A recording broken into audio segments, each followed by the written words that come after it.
aku lagi ditemanin ahli gizi spesial ibu dan anak, dan aku akan bertanya-tanya seputar peranan ahli gizi terhadap ibu menyusui. Halo Bu, apa kabar? Baik.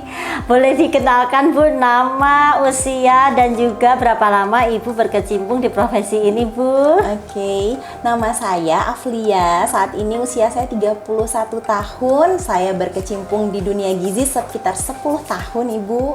Boleh dijelaskan Bu, bagaimana peranan ahli gizi terhadap ibu menyusui Bu? Oke, baik. Saya akan menjelaskan peran ahli gizi pada ibu menyusui. Untuk peran ahli gizi terdapat dua aspek ya. Jadi yang pertama adalah preventif, yang kedua adalah kuratif. Pada preventif, di mana ahli gizi dapat merekomendasikan jenis pangan-pangan apa saja yang dapat dikonsumsi ibu menyusui untuk mencegah terjadinya henti ASI, seperti itu. Nah, kalau untuk yang kuratif, mungkin ahli gizi juga dapat merekomendasikan tabel-tabel menu yang dapat digunakan untuk konsumsi harian agar terdapatnya ASI yang kualitas dan kuantitasnya baik, seperti itu. Wah, penting banget ya Bu ternyata itu. Kalau boleh tahu Bu, klien-klien yang biasanya suka datang berkonsultasi itu yang masalahnya rata-rata apa ya Bu ya? Oke, kalau untuk masalah yang suka kita tangani seperti itu adalah pertamanya kurangnya pengetahuan ya, terutama ibu-ibu muda atau mami-mami muda nih ya, yang baru jadi mami ya Bu ya. Benar, yang baru satu anaknya seperti itu. Nah, itu tuh sangat berkaitan dengan mereka kurang pengetahuan bahwa penting sekali ASI dan kapan untuk mempersiapkan ASI ini seperti itu, dan apa saja asupan-asupan yang harus mereka konsumsi seperti itu untuk memperlancar ASI tersebut. Selain itu ada juga kurangnya konsumsi air putih nih, karena yang kita ketahui bahwa ketika ibu menyusui sekitar 750 sampai 1000 ml mengalami peningkatan konsumsi air seharusnya. Seperti itu gitu. Itu juga termasuk untuk memperlancar ASI ya, air putih. Benar sekali. Dari segi kuantitasnya seperti itu. Tapi kalau untuk kualitas lebih ke pangan-pangan ya. Jadi pangan-pangan sumber protein hewani, kemudian pangan-pangan sumber kacang-kacangan, dan juga multi mikronutrien dari sayur dan buah pastinya. Selain itu pun mungkin ada masalah di klien terkait kesulitan menyusui atau bagaimana Bu biasanya? Oke, kalau untuk kesulitan menyusui biasanya terjadi pada saat perlekatan. Jadi perlekatan bagaimana ibu melekatkan posisi bayi dalam memberikan ASI, baik secara direct breastfeeding maupun dengan media tertentu seperti itu. Jadi itu seperti kita ahli gizi menyarankan mungkin untuk pijat, seperti pijat oksitosin untuk memperlancar ASI seperti itu, dan jangan lupa ibu juga harus tetap bahagia ya untuk melakukan perannya sebagai ibu menyusui. Benar. Tapi dari sekian banyak Bu klien yang datang, ada nggak Bu pengalaman yang paling berkesan gitu? Apa Bu? Ada. Waktu itu ada satu klien saya yang effort banget untuk menyusui. Nah, ini cerita yang paling menurut saya tuh kayak sedikit drama ya seperti itu, karena memang kliennya ini tidak didukung oleh lingkungannya untuk pemberian ASI. Kebetulan klien juga bekerja full time, kemudian keluarga terutama suami juga tidak memberikan dukungan dalam pemberian ASI. Nah, untungnya ini klien pinter mencari informasi-informasi dan paparan informasi tentang ASI itu dia memang seneng gitu, sehingga pada saat awal sekali datang ke saya dia sampai benar-benar bertanya, emang seburuk itukah saya memberikan ASI seperti itu, karena dukungan dari keluarganya tidak ada seperti itu. Akhirnya dari kita merekomendasikan hal-hal yang harus dikonsumsi untuk pemberian ASI, kemudian bagaimana perlekatan, bagaimana anak itu akan mendapatkan keuntungan besar jika diberikan ASI, terutama meningkatnya sistem imun tubuh. Nah, sehingga dari itu klien ini sangat excited ya berkonsultasi dengan kita. Selanjutnya klien berdiskusi dengan keluarganya dan sampai kliennya itu benar-benar memberikan ASI secara eksklusif gitu. Jadi dukungan keluarga itu penting banget ya Bu ya, apalagi dukungan suami ya. Benar. Selain itu udah pasti konsumsinya ya Bu ya, apa yang dikonsumsi adalah hal yang penting ya. Benar, karena ASI kita bukan berbicara hanya kuantitas, tetapi kualitas seperti itu. Betul. Jadi betapa penting banget ya Bu ASI ini untuk tumbuh kembangnya bayi ya. Iya. Kalau boleh tahu Bu, Ibu bisa jelaskan seberapa sih pentingnya ASI ini untuk tumbuh kembangnya bayi Bu? Oke, kalau pentingnya ASI itu kayak makanan utama dan pertama ya di dunia ini ya kan. Iya, Ketika iya. anak lahir dan dia itu memang sudah diberikan atau ditakdirkan Tuhan dari ibu ya, diberikan Benar. kepada anak Benar, seperti itu. Jadi itu sangat penting karena apa? Karena dari berbagai macam penelitian, kandungan gizi di dalam ASI itu sangat lengkap, terutama terdiri dari asam lemak dan asam amino esensial yang tidak bisa diproduksi oleh tubuh kita sendiri seperti itu. Nah, dapat dari mana itu kandungan-kandungannya? Ya pasti dari asupan dari ibunya sendiri seperti itu. Di dalam ASI juga terkandung imunoglobulin untuk memperkuat sistem imun di dalam tubuh. Sehingga mungkin ibu tahu bahwa anak ASI biasanya agak tidak gampang terkena penyakit ya, sepertinya. Jadi itu lebih ya. strong gitu ya Bu ya. Iya benar, itu transfer dari sistem imun si ibu yang diberikan kepada anak. Oh iya Bu, aku tuh mau tanya karena banyak sekali kan bahasanya ASI eksklusif, ASI eksklusif. Betul. Sebenarnya ASI eksklusif itu apa sih Bu, dan bayi umur berapa yang sebaiknya itu mendapatkan ASI eksklusif itu Bu? Oke, kalau untuk ASI eksklusif itu regulasinya sudah diatur dari WHO tahun 2010 yang menyebutkan bahwa memang ASI eksklusif adalah pemberian ASI tanpa tambahan makanan apapun sejak anak dilahirkan hingga berusia 6 bulan. Namun setelah usia 6 bulan hingga 2 tahun tetap diteruskan dengan makanan pendamping ASI. Seperti itu, Bu. Oh gitu, jadi sampai 2 tahun pun ASI itu masih diteruskan sebaiknya ya Bu ya? Betul, nah. Tapi mendapat tambahan makanan lain gitu ya? Betul sekali. Oke. Itu yang biasa kita kenal sebagai pentingnya 1000 hari pertama kehidupan seperti itu.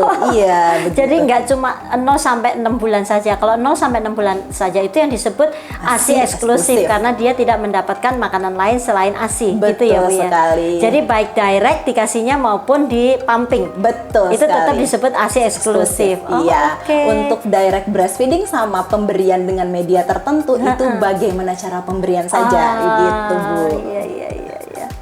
Tapi Bu ya, sebenarnya aku mau nanya juga nih, apakah sebenarnya ASI itu bisa digantikan dengan susu formula ya Bu ya? Oke. Itu banyak sekali ya pertanyaan. Kayaknya sebenarnya itu kebalik. Malah sebenarnya susu formula yang bisa digantikan sama ASI kayak gitu. Gitu ya. Benar ya. Oke.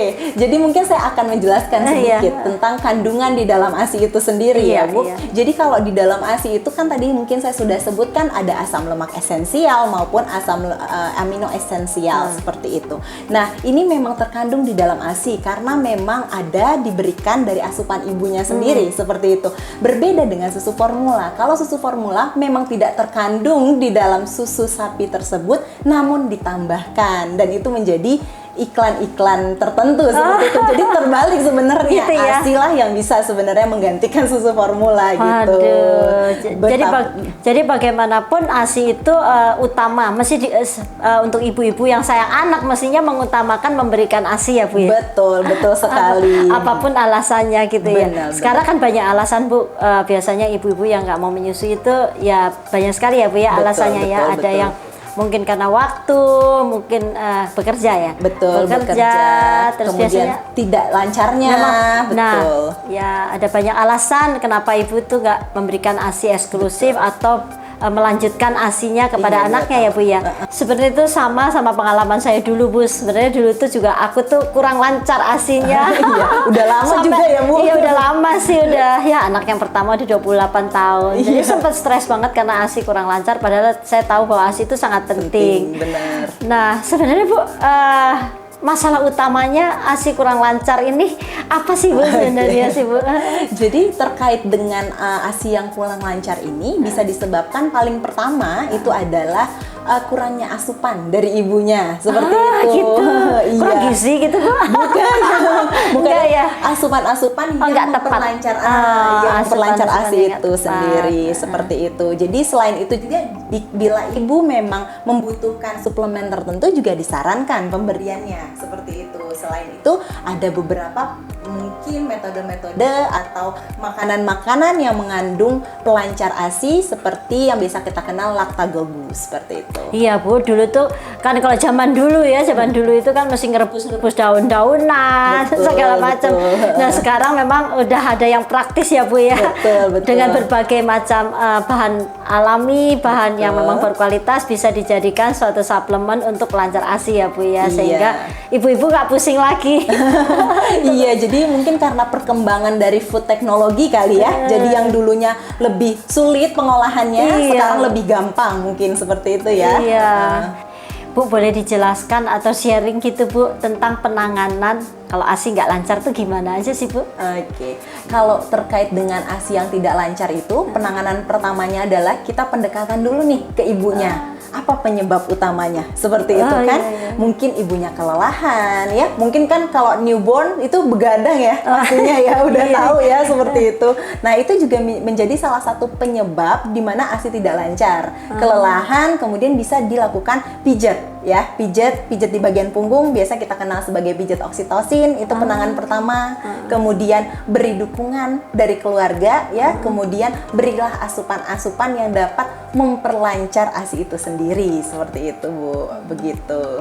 Bu, aku pengen tahu sebetulnya perbedaan tentang ASI belum lancar, masih tersendat gitu Bu, sama ASI yang udah lancar, itu dari segi kualitas ASInya itu sendiri gimana ya Bu ya? Oke, kita ngomong kualitas ya Bu ya sekarang ya, karena selama ini orang kan mikirnya kuantitas aja gitu ya, seperti itu. Nah, terkait dengan kualitas, bener, bagus sekali nih Bu pertanyaannya. Jadi pengetahuan mami-mami di rumah pastinya ya, seperti itu. Nah, jadi kalau untuk kualitas, bagi ASI yang tidak lancar atau tersendat, maka penuh payudara ibu. Nah, pada pemberian ASI ini sendiri, yang namanya asam lemak esensial yang sangat penting untuk perkembangan otak itu berada di ASI paling akhir. Jadi ketika dia tersendat, pastinya tidak keluar, tidak didapat asupannya seperti itu. Padahal itu penting sekali ya Bu ya. Penting sekali untuk perkembangan otak anak. Nah, ini sangat ngaruh pastinya untuk kualitas kognitif anak ke depannya seperti itu. Makanya sangat penting sekali yang namanya tadi ibu sudah tersendat ASInya, kita harus push untuk tetap lancar seperti itu. Gitu. Berarti mesti harus cari cara bagaimana supaya ASInya lancar ya Bu ya. Jangan sampai tersendat karena ada hal penting yang mesti harus dikeluarkan. Kalau enggak anaknya nggak dapat manfaat itu. Betul sekali. Apa tuh namanya Bu tadi? Asam lemak asam esensial. lemak esensial. Itu sangat penting banget buat si baby. Iya, mungkin yang biasa dikenal tuh DHA, EPA seperti itu ya, seperti itu. Iya. Oh iya nih Bu, ada satu hal lagi yang sering banget orang bilang tuh penting loh, kolostrum tuh penting. Kolostrum itu apa sih Bu? Coba Ibu jelasin Bu supaya kita lebih tahu, lebih jelas gitu. Bener, itu dia. Kolostrum untungnya sekarang sudah menjadi hal yang sudah lumrah diketahui orang ya, gitu ya. Kalau dulu kayaknya semuanya pada disuruh buang ya Bu ya, seperti itu ya. Ada yang bilang, ada yang pertama dibuang lah jijik. Kolostrum itu ASI yang keluar pertama ya, karena warnanya itu kan beda ya. Betul, warnanya itu ke kuning-kuning kental dan juga sangat lengket seperti itu Bu. Mungkin dulu orang ngerasa itu sangat kotor seperti itu. Padahal kandungan di dalamnya itu adalah protein yang sangat tinggi, kemudian asam lemak esensial tadi yang saya sebutkan. Protein ini tuh terkandung asam-asam amino juga Bu. Nah gitu, asam amino ini penting juga untuk pertumbuhan dan perkembangan anak pastinya seperti itu. Jadi yang namanya kolostrum itu merupakan ASI yang pertama keluar dan kandungan terbesarnya itu adalah tadi protein dan juga asam-asam lemak esensial tadi pastinya. Penting banget ya Bu ya. Bu, kalau ASI yang udah distimulus pakai pijatan segala macem, tapi tetap nggak keluar juga Bu, itu gimana ya solusinya Bu? Oh iya, berarti memang dia henti ASI ya, jadi belum keluar sama sekali ya, seperti itu ya. Nah, kalau kondisi seperti itu lebih kayak kita harus memberikan asupan-asupan yang memang merangsang untuk mengeluarkan ASI itu sendiri. Biasanya kandungan zat-zat gizi itu kita kenal sebagai kelompok Lactagogu, seperti itu Bu. Nah, apa saja ya kira-kira ya gitu ya. Apa aja sih Nah, kira-kira itu adalah zat-zat gizi yang terkandung dalam tanaman-tanaman seperti itu, kacang-kacangan seperti itu ya. Jadi lebih banyak itu dari tumbuh-tumbuhan hijau, kemudian dari juga kacang-kacangan. Selanjutnya perlunya adalah pelekatan si bayi itu sendiri terhadap puting ibunya sendiri. Jadi ketika ibunya tidak keluar-keluar nih ASINya, anaknya bisa merangsang dengan cara anak menempelkan mulutnya pada ibu dengan posisi yang tepat. Karena isapan dari anak itu mengeluarkan hormon prolaktin untuk produksi ASI sendiri. Seperti itu, Bu. Oke.